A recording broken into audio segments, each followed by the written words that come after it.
Aduh. Pusing, pusing, pusing.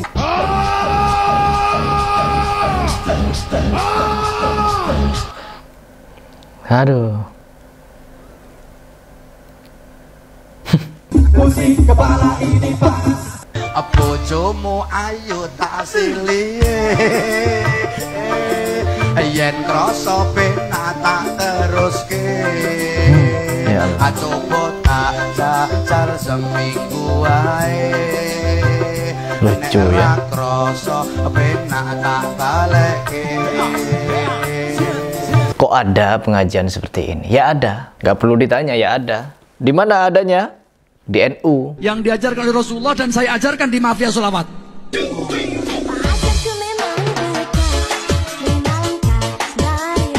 Tapi tidak semua NU seperti ini, tapi banyak yang seperti ini. Dari Habib-Habibnya.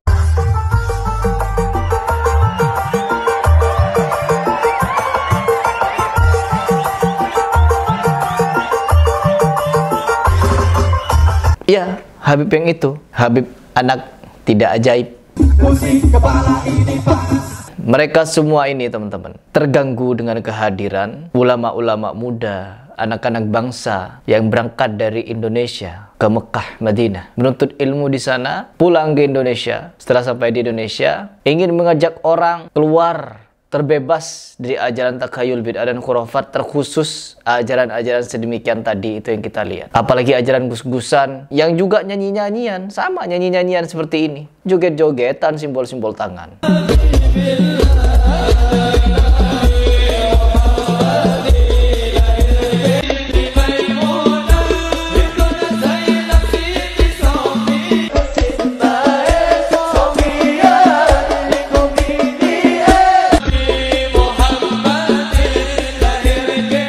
Anak bangsa yang menuntut ilmu ke Mekah Madinah mengajak kita semua untuk meninggalkan acara-acara bid'ah. Kan mereka menamakan majelisnya majelis sholawat.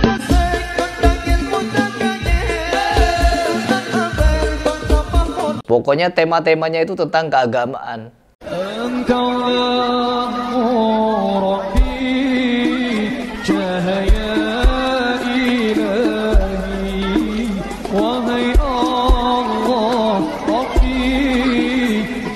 Tetapi ilmunya tidak ada teman-teman. Hanya seperti ini. Kumpul-kumpul rame-rame ikhtilat. Kemarin Ustadz Abdul Somad dengan Sheila on Seven katanya.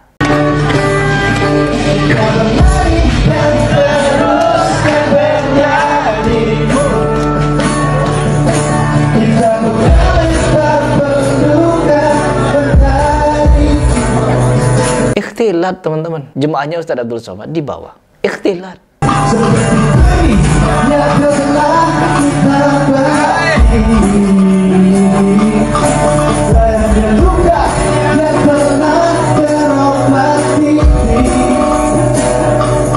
Jadi kerusakan sekarang itu ada di mana-mana. Kerusakan ada di sekitar kita dan kerusakan merajalela. Bukan berarti kalau kita berbicara masalah kerusakan-kerusakan seperti ini, kita mencari kejelekan dari ormas tertentu, sentimen kepada ormas itu. Tidak. Karena saya juga yakin mereka ada juga yang tidak sedemikian. Tetapi yang sedemikian banyak di golongan mereka. Orang-orang yang berbicara sedemikian ini, ya harus kita luruskan. Harus kita arahkan. Yang dimana mereka, kalau berbicara masalah sosial, mereka menganggap ini sosialisasi. Ya, dakwah, kita joget dulu, kita musikan dulu, kita sonson horeg dulu, yang haram halalkan dulu. Agar apa? Agar bisa menyampaikan kebenaran. Katanya mereka ahlus sunnah wal jamaah, mengikuti cara Nabi dalam beragama. Apakah iya Nabi Muhammad SAW ketika menyampaikan agama yang hak ini dengan cara sedemikian rupa? Halalkan yang haram dulu. Enggak teman-teman. Ketika sudah jelas Allah melarang, tidak dikerjakan demi mendapatkan jemaah. Jadi mari,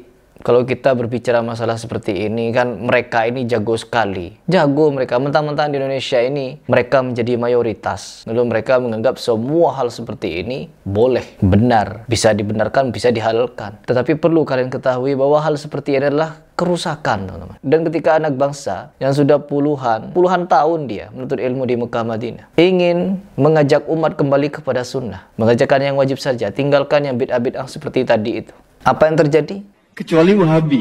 Wahabi. Ini semua ulahnya Wahabi. Wahabi mereka. Iya, Sama seperti Mama Gufron itu, teriak Wahabi. Na'udzubillah min dzalik. Pembangunan Masjid Miyah dari segi hukum menang. Di video sebelumnya ada pernyataan dari hakim bahwa ajaran yang dituduh-tuduh Wahabi ini adalah ajaran yang hak, lurus, tidak ada penyimpangan di dalamnya, sesuai dengan Al-Quran hadis. Menang dari segi hukum, tapi pembangunannya dicekal karena apa? Tuduhan Wahabi. Bahkan Ustadz Yazid Jawas adalah seorang yang dipilih tahun 2014, terpilih, diakui sebagai salah satu Dewan Penasehat MUI Bogor. Tetapi apa yang terjadi teman-teman? Hanya karena teriakan-teriakan Wahabi, pembangunan masjid, yang masjid itu bukan mau dibangun sebenarnya, mau direnovasi untuk diperbesar. Tapi apa yang terjadi? Dicekal karena teriakan Wahabi tadi. Di Aceh, masjid sudah bagus, dibakar karena teriakan Wahabi. Dituduh-tuduh Wahabi. Orang-orang Salafi pun tidak pernah mengajarkan keburukan. Hanya diajak untuk tidak mengerjakan tahayul, bid'ah dan khurafat. Kembali kepada yang wajib, kembali kepada yang sunnah. Tapi apa mereka? Musuh besar orang-orang Salafi adalah orang-orang Syiah. Dan mereka melakukan berbagai macam cara untuk merusak ajaran Islam yang hak itu, yang murni itu. Ya, perlu kita ketahui, banyak orang-orang Syiah yang sejatinya mereka ini merusak Islam dari dalam. Kalau kalian melihat seperti apa ajaran Syiah, dari mana asalnya, kalian akan kaget kalau mereka lahir dari Yahudi dan Majusi, teman-teman. Mengaku mengikuti ajaran Nabi Muhammad SAW beserta keluarganya, tapi tidak ada satupun yang mereka lakukan sesuai dengan ajaran Nabi. Siapa yang bicara? MUI. MUI telah mengeluarkan putusan bahwa Syiah Imamiyah yang ada di Indonesia ataupun di Iran sesat menyesatkan. Orang yang sudah terpapar faham Syiah, apalagi masuk kepada Syiah, diharapkan, dianjurkan untuk keluar, rujuk ilal haq. Siapa yang bilang? MUI. Jadi begitulah mereka, teman-teman. Dan perlu kalian ketahui, kenapa orang-orang Sufi, terkhusus orang-orang NU Aswaja, kebanyakan meskipun tidak semua, memusuhi Salafi. Karena kalau dari segi faham, dengan orang-orang Syiah, banyak terkontaminasinya. 11-12, banyak kemiripannya.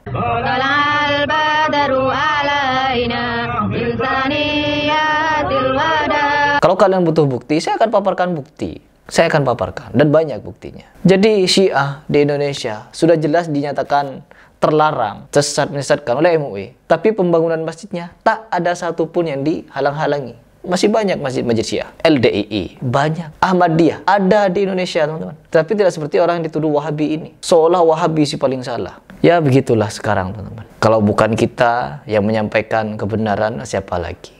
Nanti media sosial akan dikuasai oleh mereka yang sejatinya ingin merusak Islam dari dalam, apalagi mereka yang provokasi kepada umat untuk melawan pemerintah dan lain sebagainya. Kalau pemerintah dilawan, bagaimana pemerintah akan lunak? Akan nurut kepada ulamanya. Ulamanya saja hobi demo-demo, ulamanya saja hobi provokasi umat, asah golok, asah pedang, asah pisau, kita cincang, kita bakar, kita bacok. Saya minta dari malam hari ini, semua umat Islam, saudara, asah golok yang tajam. Hei umat Islam, keluar dari rumahmu, bawa senjatamu, ganyang mereka, habisi di mana saja berada, saudara. Takbir, takbir, takbir. Jadi pada intinya teman-teman, saya hanya ingin mengajak kalian berpikir.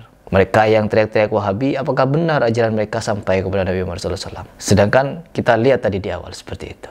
Silahkan dipikir.